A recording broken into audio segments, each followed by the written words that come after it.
edición nocturna.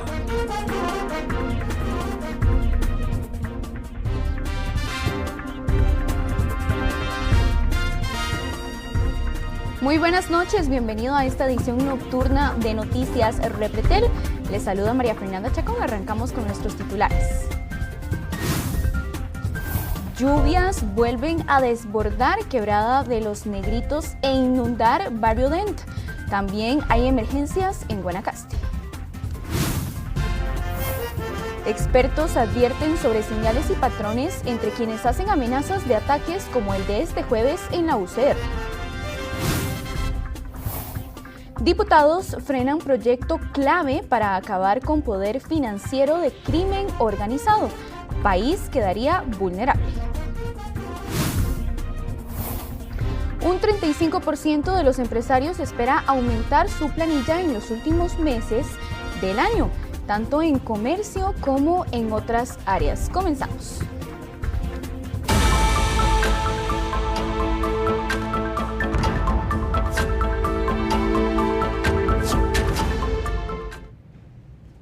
San Pedro de Montes de Oca fue de los sectores más afectados por las lluvias de este jueves. Familias completas fueron evacuadas. Jeffrey Naranjo está en la zona y nos amplía a esta hora de la noche. Adelante, Jeffrey. Fueron más de 17 casas y apartamentos los que se vieron afectados, incluso algunas viviendas totalmente cubiertas por el agua, tanto en la calle 37 como calle 39 de San Pedro de Montes de Oca, en el sector de Barrio Den. Inclusive, posterior a que bajara la inundación, quiero mostrarles primero cómo quedó la calle. Vean ustedes en este momento inclusive la gran cantidad de tierra y barro que hay en este momento en la calle 39, posterior a que la inundación ascendiera a más de 3 metros de altura, como les mencionábamos, cubriendo totalmente vehículos y casas en este sector. Inclusive acá hay uno de los carros que durante la tarde estaba parqueado, todavía se encuentra por acá. Vean ustedes la gran cantidad de basura, de hojas y demás que quedó producto de que haya sido tapado completamente por el agua. Inclusive ustedes ven que al nivel de estas ventanas el agua llegó a tapar todo esto, quedaron con bastante barro y así muchos otros vehículos que también verán ustedes en unos momentos en pantalla que fueron totalmente cubiertos por el agua, producto de esta inundación que creció con bastante rapidez. Inclusive podemos ver por acá, posterior a que disminuyera esta inundación a eso de las 8 de la noche, que el nivel del agua empezó a bajar, como ya los vecinos que fueron evacuados fueron regresando también a sus viviendas y encontraron destrozos como el que ven ustedes en este momento en pantalla, portones que quedaron destrozados, doblados, producto de la presión del agua que, como les mencionábamos, inclusive llegó a tapar algunas casas completamente. Algunas personas incluso tuvieron que ser evacuadas por el techo de su vivienda. La Cruz Roja tuvo que emplear inclusive botes para sacar a algunas de las personas que quedaron atrapadas. Pero yo también quiero mostrarles precisamente acá en calle 39, donde es el paso que se da de la Quebrada de los Negritos y que muchas veces es donde se produce el principal desbordamiento. Vamos a caminar un momento por acá para que ustedes puedan ver y hacerse una idea, quienes nos ven allá en sus casas,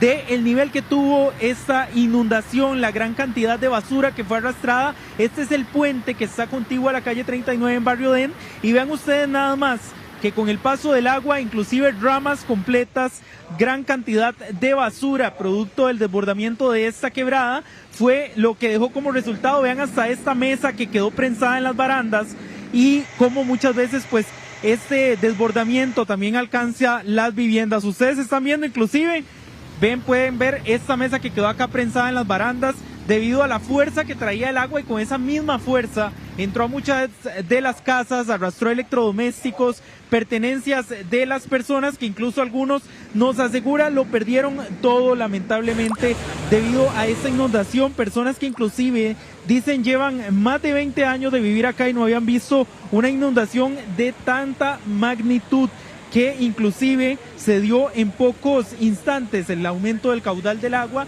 Algunos tuvieron que salir corriendo, sacar su vehículo a la carrera y dejar inclusive sus pertenencias. Inclusive en esta pared vamos a acercarnos para mostrarles a ustedes el nivel que alcanzó el agua. Yo voy a poner este paraguas por acá para poderles mostrar a ustedes claramente que si una persona hubiera estado acá al momento de la inundación, la hubiera tapado completamente el agua, pues alcanzó inclusive este nivel de la pared, en algunos puntos hasta 3 metros de altura, y es por ese motivo también fue que las personas tuvieron que ser evacuadas, inclusive niños, bebés que la Cruz Roja costarricense tuvo que sacar en bote para poder salvaguardar la vida de estas personas, ponerlos en un lugar seguro.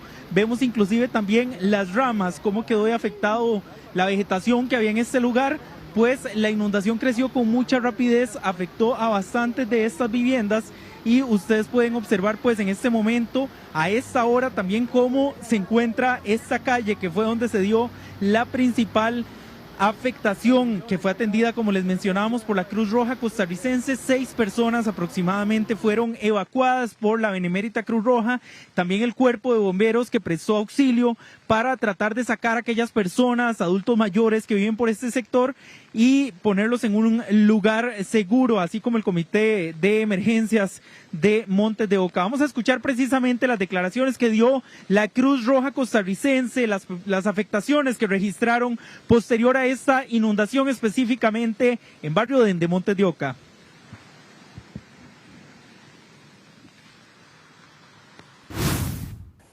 Producto de las fuertes lluvias que caen en el sector de San José, la Cruz Roja costarricense moviliza al sector de Barrio Edén 2 unidades de rescate y 1 unidad de soporte avanzado, con un total de 9 cruzrojistas. En el lugar se evacúan a 6 personas y 2 mascotas. En total se están viendo afectadas 16 casas, dentro de las cuales se hace una valoración que no queden personas con alguna afectación o que estén en una zona segura.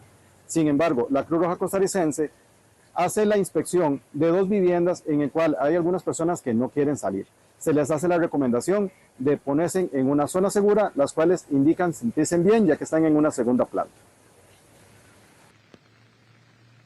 Bueno, inclusive acá específicamente en esta calle en Barrio Edén hay rótulos que advierten de riesgo de inundación, pues como les mencionábamos, cada época lluviosa los vecinos deben lidiar con el desbordamiento que se da de esta quebrada, la gran cantidad de basura que se arrastra y también pues las afectaciones que genera a sus bienes materiales, sobre todo las personas que viven en una primera planta y que aseguran que perdieron gran parte de sus pertenencias. Pero muchas veces, ¿cuál es el motivo detrás de esto que han explicado incluso expertos en esta materia? Y se debe también a la disminución del caudal de las quebradas. En este momento vemos la gran cantidad de agua, inclusive, que circula en este momento por la quebrada acá en Barrio Edén de Montes de Oca, que también es parte de las aguas que se desbordan en las cercanías de Derecho de la Universidad de Costa Rica y que también genera pues incluso el colapso del tránsito. Vean ustedes cómo ese caudal del agua, que a esta hora está algo bajo, sube muchas veces a más de 3-4 metros, llega hasta las barandas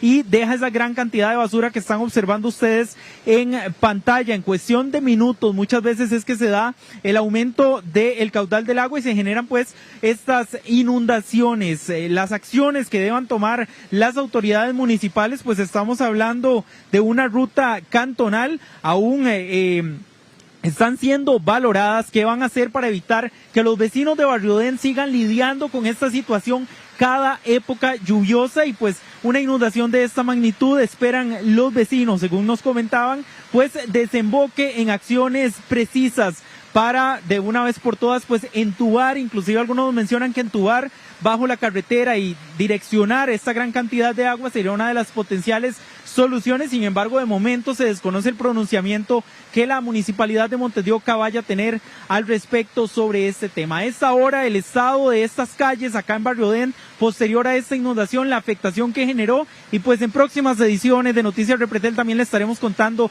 qué medidas estarían tomando las autoridades para evitar estas emergencias. Gracias, Jeffrey. Estaremos atentos. Cambiamos de tema. La Universidad de Costa Rica extendió las clases virtuales y el teletrabajo para este viernes, tras la amenaza de ataque armado en la institución. Abandonen la universidad, saquen sus vehículos. Se va a cerrar tanto finca 1, finca 2 y finca 3, por favor. La orden de evacuación fue total. Todas las sedes de la UCR en el país tuvieron que desalojar sin excepción. Yo tenía examen, entonces tenía la preocupación del examen y me vienen diciendo eso, entonces obviamente es mucha más preocupación, digamos. Oficiales de seguridad se encargaron de mover a los estudiantes y atender las dudas de quienes llegaron tarde. de alto riesgo, y entonces ya como empezamos a evacuar, ya, bueno, como pueden ver, ya no hay estudiantes y todo.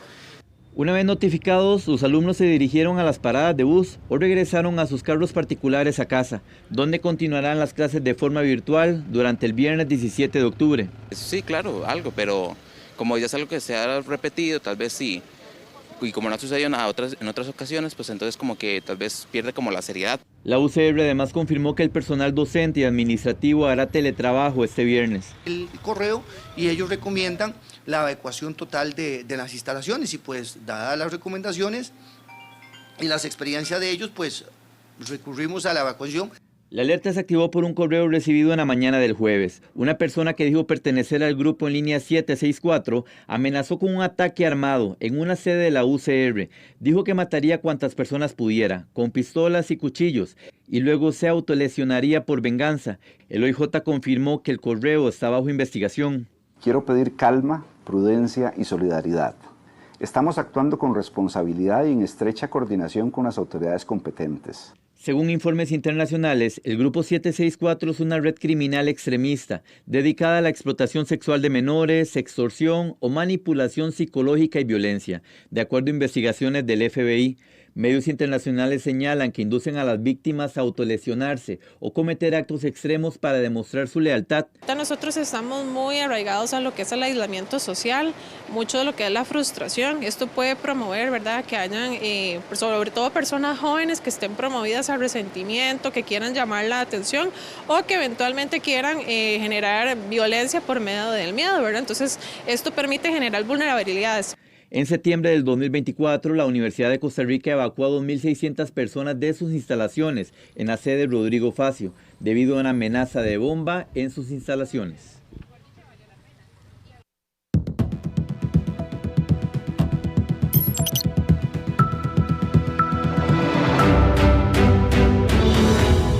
Hacemos balance a esta hora de la noche. Tal y como veíamos, esta amenaza de ataque armado obligó a desalojar todas las sedes y recintos del país, esto como medida preventiva y también siguiendo las recomendaciones del organismo de investigación judicial. La alerta ingresó a eso de las 10 de la mañana. La institución informó que la amenaza fue informada al organismo de investigación judicial, que se mantiene en labores de investigación. A continuación vamos a ver el correo que encendió todas las alarmas de las diferentes autoridades. Dice así: pertenezco a un grupo de internet llamado 764 y les informo que estoy a punto de realizar un ataque armado en una institución de la UCR. Iré armado con 2 pistolas y cuchillos y mataré a tanta gente como sea posible. Esta será mi venganza por todo el dolor que me causaron. Todos ustedes sufrirán como yo sufrí. Fue el texto que llegó a través de un correo electrónico. Para ampliar más sobre este tema nos acompaña don Bernal Vargas, quien es criminólogo de Ulicori. Muy buenas noches, don Bernal. Buenas noches, un gusto estar acá con ustedes y a la orden para lo que gusten. Gracias. Bueno, primero, ¿qué balance podemos hacer sobre este correo que veíamos hace algunos segundos? Bueno, el balance que podemos hacer es bastante amplio en realidad, pero resumiendo, a partir del texto lo que se pretende generar es miedo, es lo que se busca en primera instancia. Cumplió el objetivo, que fue que el centro educativo reaccionara como tal. El centro educativo hace lo correcto, que se comunica con las autoridades inmediatamente y las autoridades le ordenan que evacúen, que es en estos casos es lo esencial, tratar de sacar a las personas civiles de la zona de riesgo. En cuanto propiamente a lo que es el correo como tal, podemos decir, bueno, que no podemos asegurar realmente que pertenezca o no al grupo 764, eso pues corresponderá a las autoridades investigar el correo, su procedencia como tal. Por suerte acá pues las autoridades, por lo menos lo que es el organismo de investigación judicial, tiene el suficiente músculo como para poder hacer un seguimiento del correo y por lo menos detectar de dónde proviene, pero así es cierto, no podemos saber si es real o no aún a este momento. Sin embargo, pues el actuar del centro educativo es el correcto y tomar esas medidas inmediatas para evitar cualquier situación, porque no sabemos realmente si es cierto o no.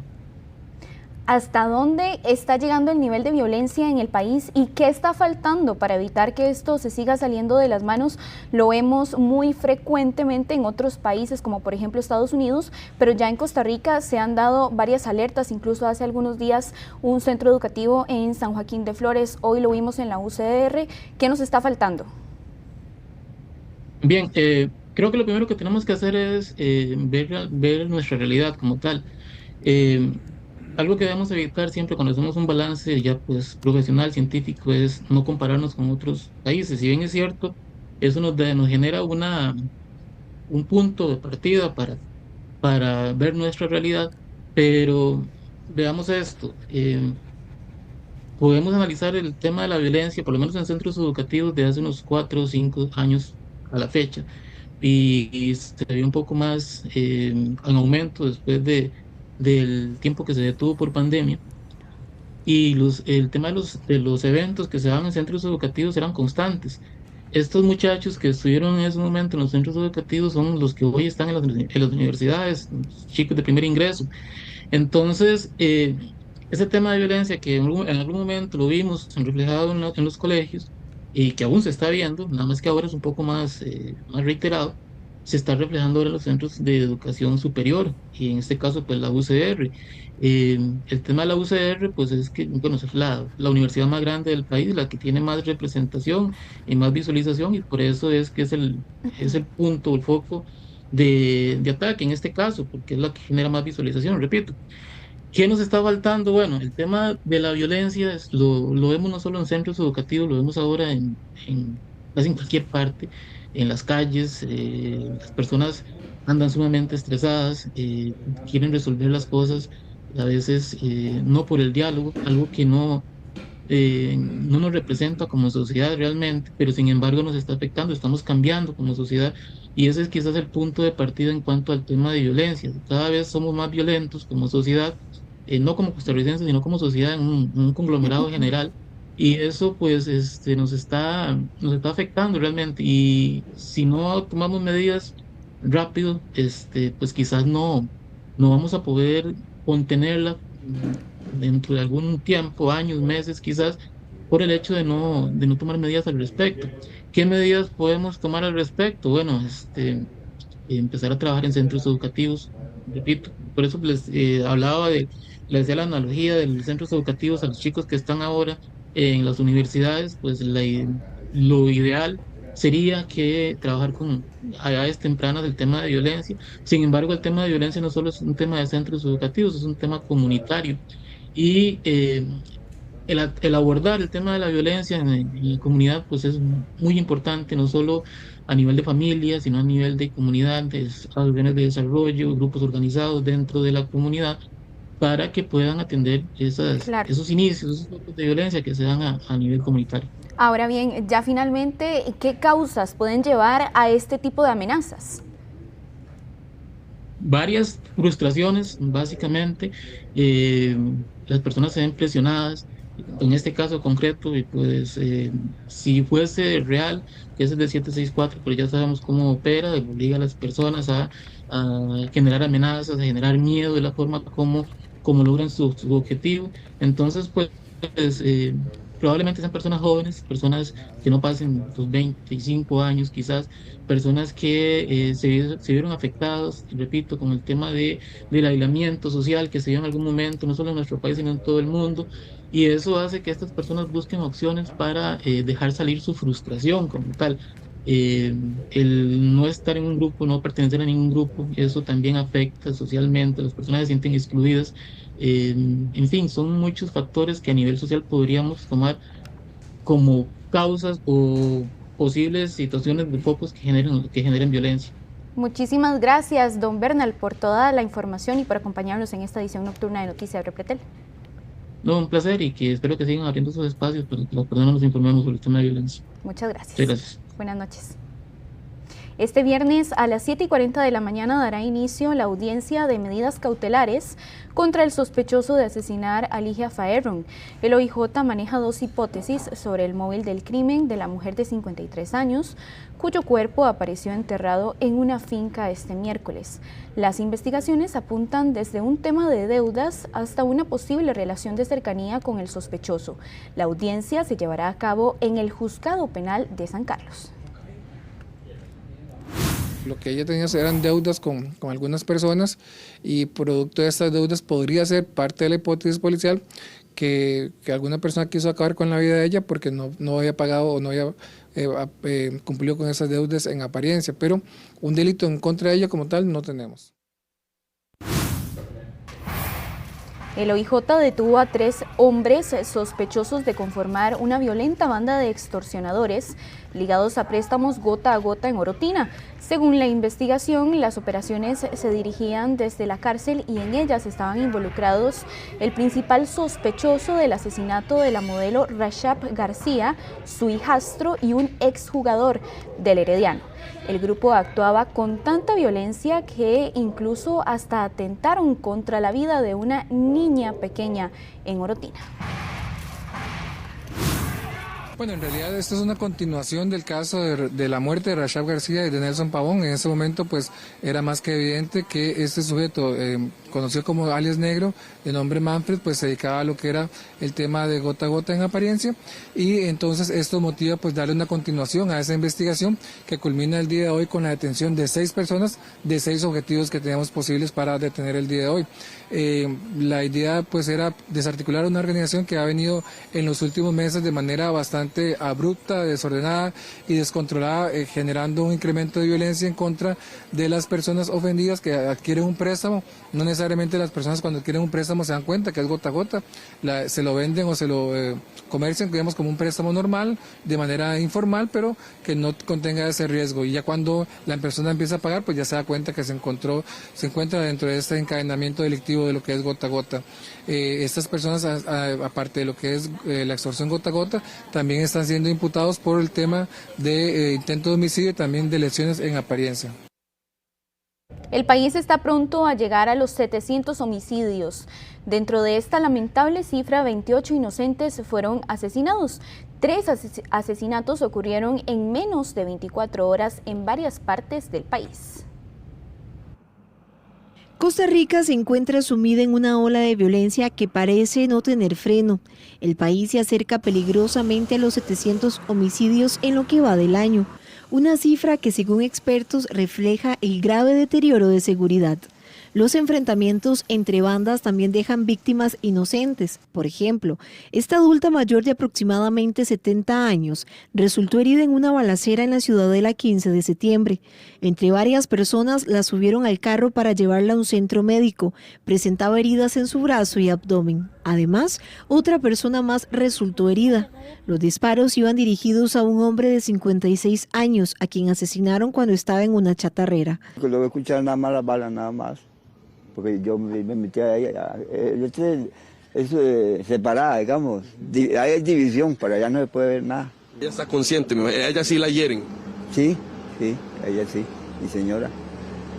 Un gran susto, me decía usted, al ver que pasan esos sujetos y disparan. Exactamente, yo apenas nos dimos cuenta que ya no está, que pararon los disparos, entonces yo salía a meterme a ver cómo estaban ellos ahí. Otro hecho de violencia se registró en Siquirres. Ahí asesinaron a balazos a un joven de apellido Valverde de 26 años. Se trata del hijo de un agente activo del organismo de investigación judicial. En apariencia, la víctima fue atacado cuando estaba dentro de un vehículo por 2 sujetos que viajaban en motocicleta. Valverde habría muerto en el hospital Tonifacio. Un hecho similar se registró en San José de Upala. Un taxista informal de apellido Ruiz de 63 años murió tras recibir un disparo en la cabeza. Al parecer la víctima viajaba en su vehículo cuando lo atacaron 2 personas desde una motocicleta. Aparentemente estos homicidios podrían deberse a ajuste de cuentas. Con estas muertes el país registra 695 asesinatos, 12 más que el mismo periodo del año pasado. De esa cantidad, 28 han sido víctimas colaterales. Hicimos un gran esfuerzo de despliegue en la zona de Alajuelita, donde se venían dando de 2 a 3 homicidios casi diarios. Logramos controlar la zona e inmediatamente explota en la zona de Guanacaste los intentos de la banda de alias Diablo por dominar la zona de Guanacaste. Usted observa en las víctimas cédula 5, cédula 7, es decir, la banda local y la banda invasora. Y así sucesivamente observamos que la lucha cruenta en las zonas fronterizas entre bandas criminales se está materializando en luchas fratricidas que generan homicidios.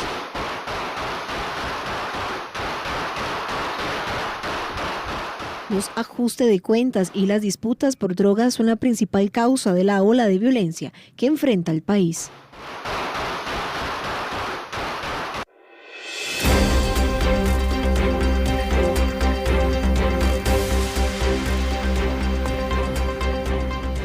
Pasamos a nuestro enfoque. La Asamblea Legislativa rechazó un proyecto de ley clave para debilitar las finanzas del crimen organizado. Para ampliarnos los detalles, hacemos contacto a esta hora de la noche con la periodista Rachel Matamoros. Adelante, Rachel. Así es, este proyecto de ley buscaba congelar los activos del crimen organizado precisamente para debilitar a este tipo de estructuras. Sin embargo, por falta de consenso en la Asamblea Legislativa, esto ya no será una realidad. Pero todos estos detalles lo ampliamos en la siguiente información.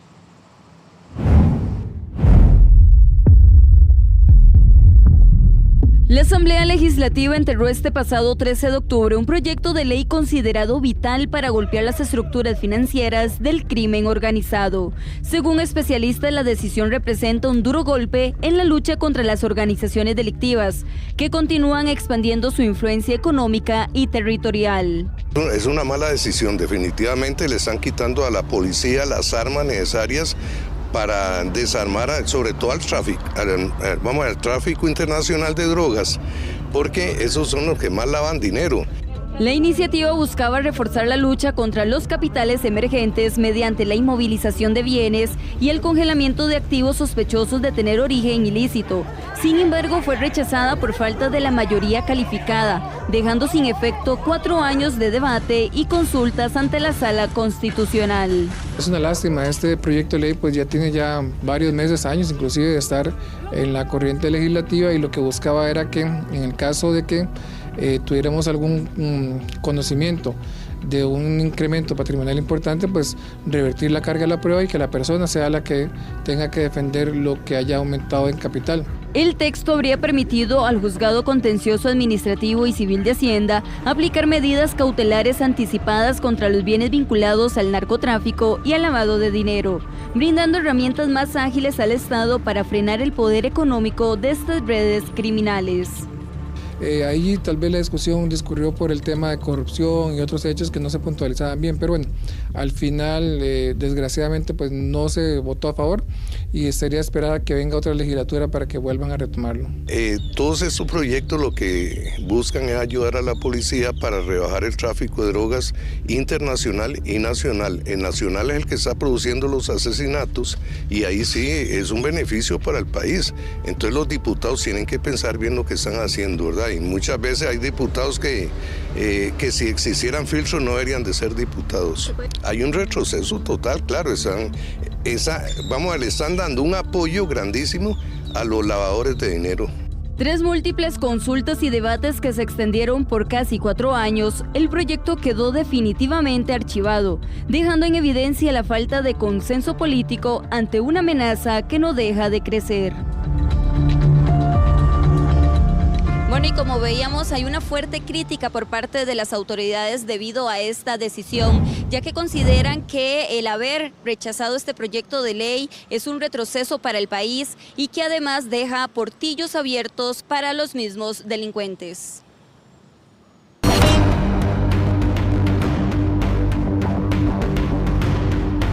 Que Dios nos salve y nos proteja, que no derribe mi casa.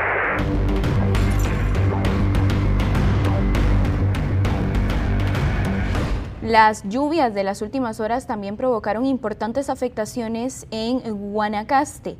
La Comisión Nacional de Emergencias reportó más de 60 incidentes por inundación. Hacemos contacto con el periodista Eric Meléndez, quien nos trae todos los detalles. Adelante, Eric.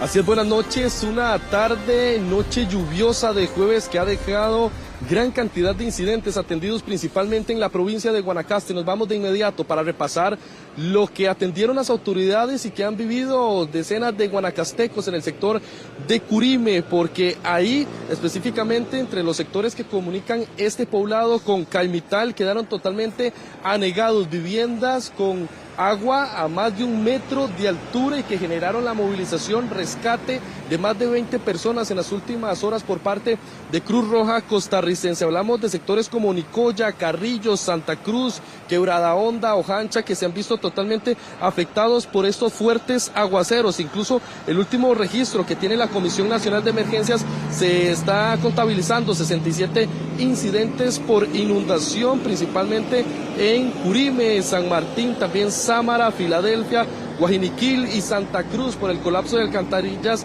también por lo que es el rebalse de algunos cauces que han generado estas atenciones. Pero vamos a ver también parte de las emergencias en Nicoya, esta vaca que es arrastrada pese a que los vecinos intentan salvarla. En su momento la fuerza con la que baja el cauce de este río genera que sea fácilmente arrastrada. Escuchamos un poco del ambiente en este lugar durante horas de la tarde.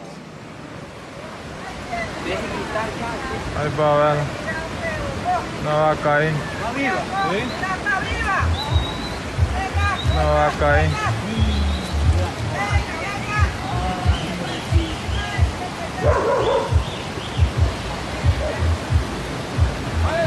¡Jálele!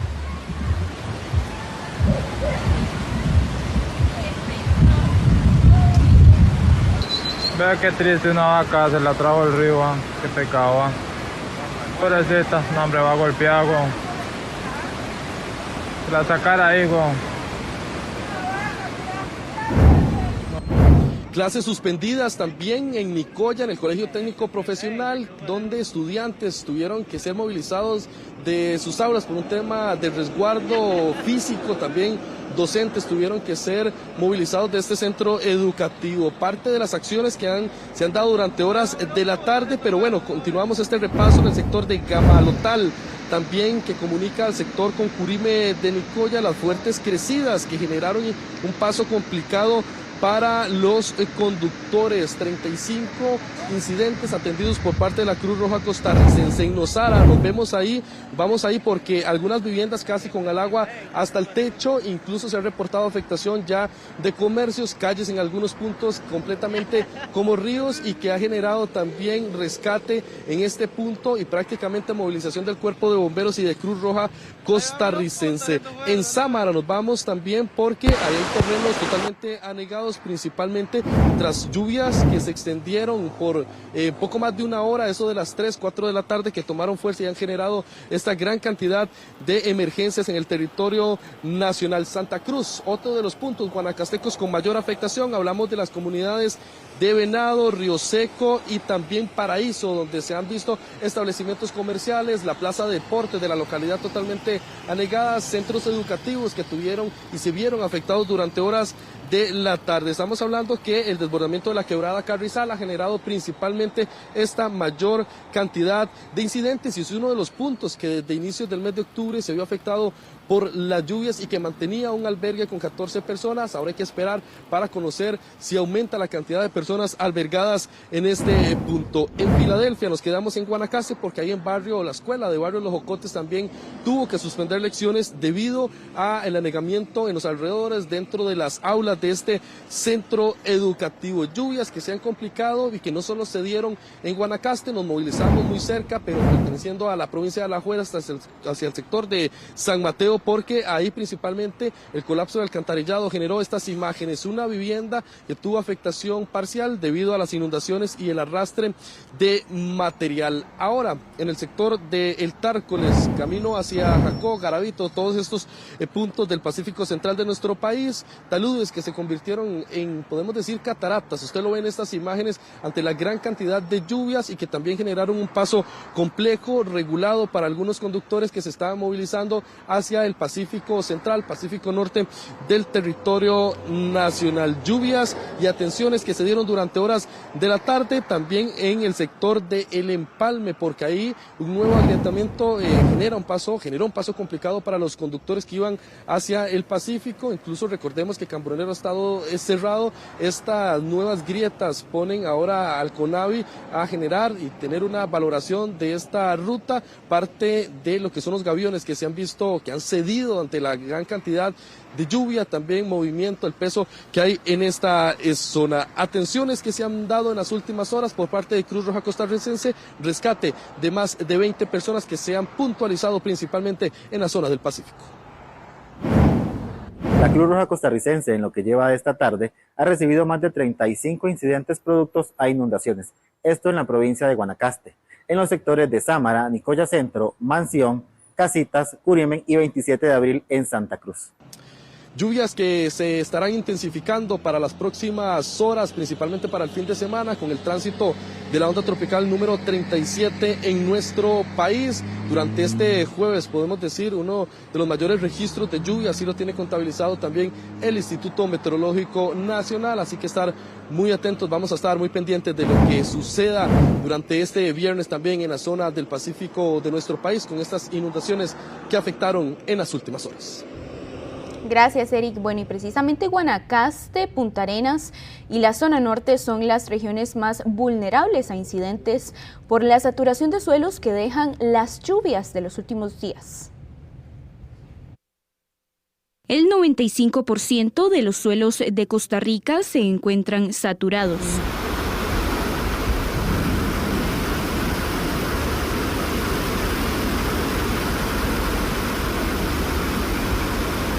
Los porcentajes de saturación más elevados se concentran en regiones como Guanacaste, Punta Arenas y algunos puntos de la zona norte.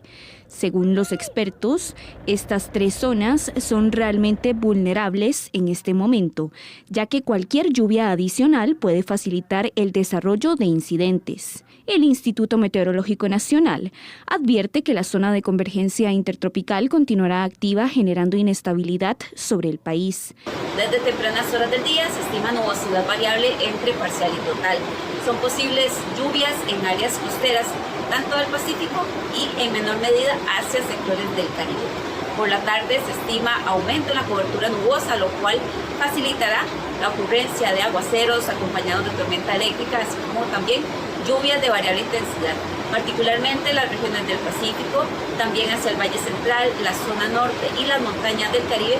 Durante las próximas horas, en los alrededores del Golfo de Nicoya, San Carlos y la zona de Occidente, se prevén montos estimados de lluvia que ronden entre 60 y 80 milímetros, con máximos de 90 milímetros. En la costa del Pacífico Central, el Pacífico Sur y montañas del Caribe se esperan montos entre 40 y 70 milímetros, con máximos posibles de hasta 100 milímetros puntualmente.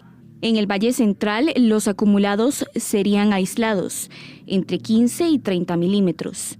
Se estima hacia las horas de la noche condiciones mayormente nubladas, precipitaciones que tienden a ir debilitándose paulatinamente, sin embargo pueden mantenerse particularmente hacia las regiones del Pacífico y también hacia la zona norte. No se descarta también bancos de neblina hacia el Valle Central y áreas montañosas. Los análisis más recientes del Instituto Meteorológico Nacional señalan que la onda tropical número 37, que estaba prevista para el fin de semana, se disipó.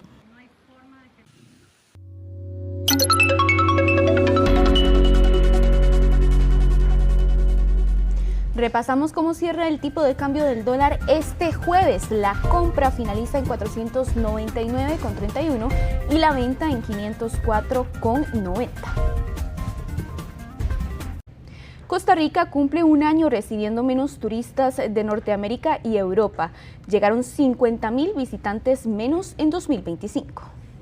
En este restaurante ubicado en Peñas Blancas de San Ramón, subsisten con los ahorros de la temporada alta.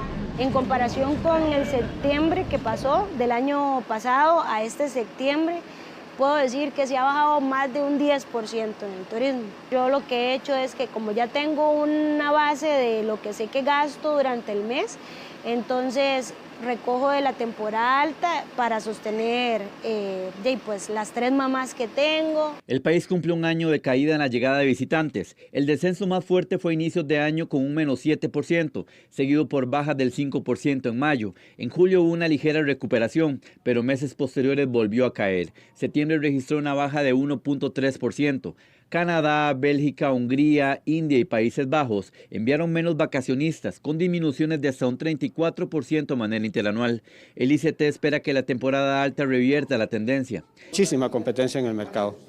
Muchos destinos se están ofreciendo, pero lo interesante es que Costa Rica sigue siendo un destino que la gente anda buscando y que la línea aérea está interesada. En los primeros 9 meses del año llegaron 2.2 millones de turistas, unos 50,000 menos que el año anterior. Anteriormente, el ICT alegó que las aerolíneas se enfrentaron problemas logísticos con sus aviones, pero ya fueron resueltos. Ya estamos recibiendo aviones interesantísimos, por ejemplo los XRL, que esos tienen una larga distancia muy interesante, pueden llegar a Costa Rica de destinos bastante largos. Por ejemplo, para darle un ejemplo, ese XRL ya puede llegar de Santiago, Chile a Costa Rica directo. Es decir, ese es el tipo de posibilidades que se nos van abriendo con la nueva tecnología. La menor llegada de extranjeros se tradujo en $71 millones menos en divisas durante el primer semestre del año. 4 aerolíneas anunciaron que dejarán de operar vuelos a destinos como Tulum, Puerto Rico, Bogotá y Brasil en las próximas semanas, mientras que Viva anunció el primer vuelo directo a Monterrey. Un 35% de los empresarios espera aumentar su planilla en estos últimos meses del año. Las oportunidades no son solo en el sector comercio, sino también en otras áreas. Como es usual, cada fin de año se necesita de personal para trabajar en el sector de comercio y servicios. Esto por el Viernes Negro, temporada navideña y entrada a clases. Sin embargo, estos no son los únicos puestos de empleo. Hay más oportunidades. Según Manpower Group, un 35% de los empleadores contratarán personal en sectores especializados, como salud, finanzas y manufactura. Además, las provincias de Alajuela y Cartago, por el auge de las zonas francas, y Guanacaste, por su posicionamiento, perfilan entre las más activas en generación de empleo. Según Manpower Group, el empleo temporal está tomando fuerza por las necesidades estacionales, escasez de talento humano y otros factores. De hecho, el 17% de los empleadores a nivel global ha incrementado el empleo temporal, como en técnicos y especializados. Costa Rica sigue siendo atractivo, pero aún hay retos y mejoras. La cual también trae grandes retos y una presión muy importante a que el país siga invirtiendo y siga mejorando su competitividad a nivel de infraestructura física portuaria, infraestructura a nivel vial, aeroportuaria y particularmente talento humano. Costa Rica enfrenta una de las tasas más altas de escasez de talento humano en la región. Es importante que las personas se actualicen. La empresa de servicios públicos de Heredia realizará la instalación de un nuevo hidrante en el sector de La Esperanza 3 en Guararí. Las labores se realizarán en horario de 7 de la mañana a 3 de la tarde hasta el próximo 31 de octubre. Por el ancho de la vía se recomienda a los vecinos sacar sus vehículos antes del inicio de los trabajos. Nos vamos, lo esperamos a partir de las 5:50 de la mañana en nuestra edición matutina. Cuídese mucho y que pase buenas noches.